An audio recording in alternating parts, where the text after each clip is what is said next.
நம்ம செத்து போனதுக்கப்புறம் இந்த ஸ்தூல உடம்பு போனால் கூட நம்மளோட மனசுனால் லிங்க சரீரம் அப்படிங்கிற சூக்ஷ்ம சரீரம் உருவாகும்.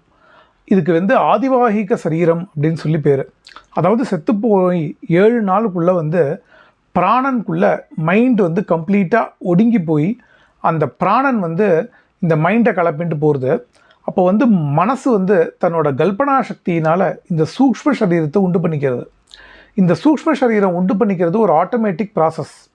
அதாவது பூலோகத்தில் வாழும் பொழுது இவன் என்னென்ன ஆசைகள், இவன் என்னென்ன புண்ணியங்கள், என்னென்ன பாவங்கள் இதெல்லாம் பண்ணானோ இது எல்லாத்துக்கும் சேர்த்த மொத்த கூட்டுக்கலவையாக சூக்ஷ்ம சரீரத்தை மனசு ஆட்டோமேட்டிக்காக நிர்மாணம் பண்ணிடுறது.